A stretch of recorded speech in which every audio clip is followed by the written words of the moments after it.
আজকে বাংলাদেশের ইতিহাসের অন্যতম একটি রায় হয়েছে।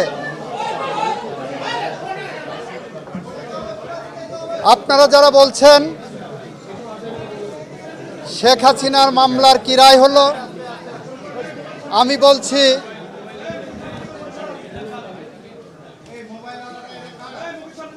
জুলাই বিপ্লবে যারা শহীদ হয়েছেন তাদের মামলার কি রায় হলো। আমরা বলতে চাচ্ছি জুলাই বিপ্লবে শহীদদের মামলায় শহীদরা ন্যায় বিচার পেয়েছেন, রাষ্ট্র ন্যায় বিচার পেয়েছে, প্রসিকিউশন পক্ষ ন্যায় বিচার পেয়েছে।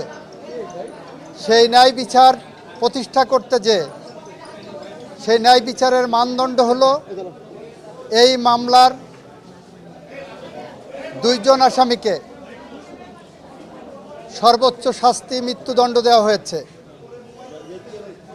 একজন আসামি যিনি রাজসাক্ষী হিসাবে নিজেকে আদালতের সামনে উপস্থাপন করেছেন, সার্বিক বিবেচনায় আদালত তাকে 5 বছরের কারাদণ্ড প্রদান করেছে।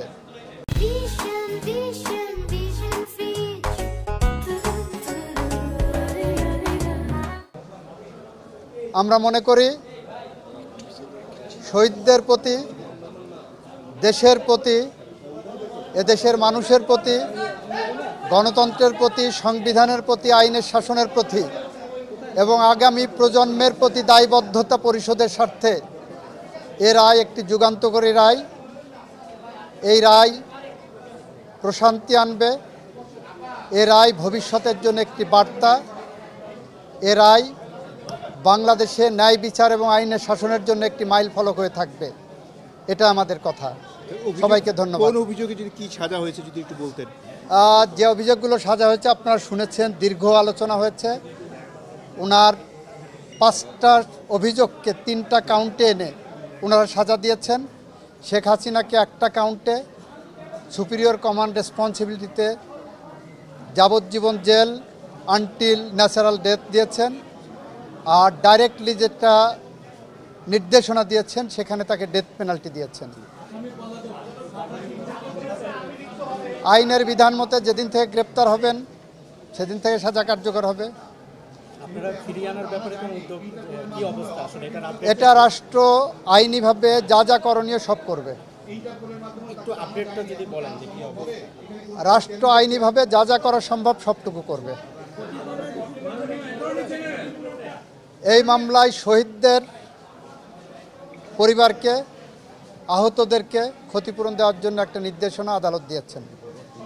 আওয়ামী লীগ নিষিদ্ধের প্রশ্নে এই মামলা বলেছেন, এই আদালত বলেছেন এই মামলার মধ্যে আওয়ামী লীগ নিষিদ্ধের ইস্যু ছিল না বলে ওই বিষয়ে ওনারা কোনো কমেন্ট করেননি।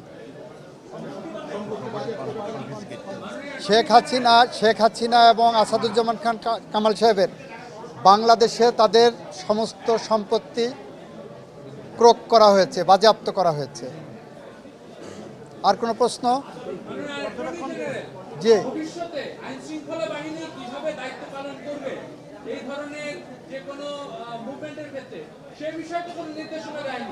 এই মামলার ওই বিষয়ে কোনো পর্যবেক্ষণ এখানে আসার সুযোগ নাই, যেহেতু কোনো অভিযোগ এই মর্মে কোনো চার্জ গঠন হয়নি বা সাবজেক্ট না, ইস্যু না।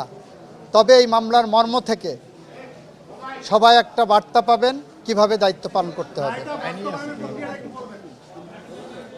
রায় বাস্তবায়ন আইনি পথেই হবে, আইনসঙ্গতভাবেই হবে। বেআইনি